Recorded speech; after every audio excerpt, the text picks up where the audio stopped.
Listen, കഴിഞ്ഞതോ കഴിഞ്ഞു, ഇനി അത് ആലോചിച്ചിട്ട് ഒരു കാര്യവും അല്ലെ. അപ്പൊ ഒരു പുതിയൊരു സ്ട്രാറ്റജിയാണ് അടുത്ത എക്സാമിലേക്ക് നമ്മൾ യൂസ് ചെയ്യാൻ പോകുന്നത്. അതാണ് നമ്മുടെ സ്റ്റഡി ലെസ് സ്റ്റഡി ഡെയിലി എന്നുള്ള സ്ട്രാറ്റജി. അപ്പൊ ഇനിയുള്ള ദിവസം എന്ന് പറയുന്നത് നമ്മളിതാ കണ്ണിൽ എണ്ണ വെച്ച് പഠിക്കാനോ അല്ലെങ്കിൽ എന്താണ് ഉറക്കം വഹിച്ച് പഠിക്കാനോ ഒന്നും അല്ല നമ്മൾ പോകുന്നത്.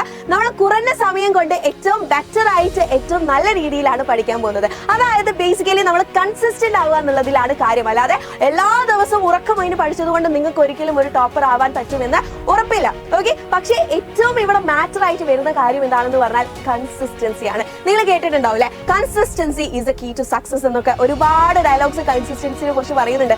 അതിലൊക്കെ കാര്യമുണ്ട് മക്കളെ. നമ്മൾ കൺസിസ്റ്റന്റ് ആവുക, അതായത് ഒരു കാര്യം നമ്മൾ ചെയ്യുകയാണെങ്കിൽ അത് തുടർച്ചയായിട്ട് നമ്മൾ ചെയ്തിരിക്കണം. അങ്ങനെ ചെയ്യുകയാണെങ്കിൽ മാത്രമേ നമുക്ക് അതിനുള്ള റിസൾട്ട് കിട്ടുള്ളൂ. അതിനുള്ള ഒരു എക്സാമ്പിൾ ആണ് ഈ ഒരു strategy, that study less study daily. ഇനിയുള്ള ദിവസം നമ്മളിതാ മൊത്തം ഡേ അങ്ങ് പഠിച്ചേക്കൂല.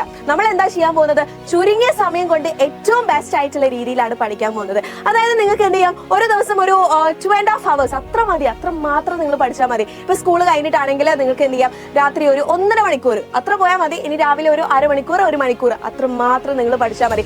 ആ പഠിക്കുന്ന സമയം ഉണ്ടല്ലോ, ആ ഇരിക്കുന്ന സമയം ഉണ്ടല്ലോ, ആ പഠിക്കണം എന്ന് വിചാരിച്ച് നിങ്ങൾ മാറ്റി വെക്കുന്ന ആ ഒരു സമയം ഉണ്ടല്ലോ, ആ സമയത്ത് നിങ്ങൾ എന്ത് കൊടുക്കുക, നിങ്ങളുടെ ബെസ്റ്റ് കൊടുക്കുക. ബാക്കി ആക്ടിവിറ്റീസ് ഒക്കെ അങ്ങ് മാറ്റി വെക്കുക, ബാക്കി ഡിസ്ട്രാക്ഷൻ മാറ്റി വെക്കുക, ഫോൺ മാറ്റി വെക്കുക, ജങ്ക് ഫുഡ് അവോയ്ഡ് ചെയ്യുക. എന്നിട്ട് നിങ്ങളുടെ ഫുൾ കോൺസെൻട്രേഷനും ഈ ഒരു സമയത്ത് നിങ്ങൾ കൊടുക്കുകയാണെങ്കിൽ ഇത് തന്നെ ധാരാളം. ഞാൻ 100% നിങ്ങൾക്ക് ഉറപ്പ് തരാണ്, ഈ ഒരു സമയം തന്നെ നമുക്ക് ആവശ്യത്തിൽ കൂടുതൽ തന്നെയാണ്.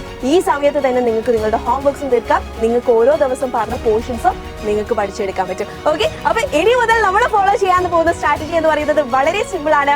ഓരോ ദിവസവും ചുരുങ്ങിയ സമയം കൊണ്ട് ഏറ്റവും ബെസ്റ്റ് ആയിട്ടാണ് നമ്മൾ പഠിക്കുന്നത്.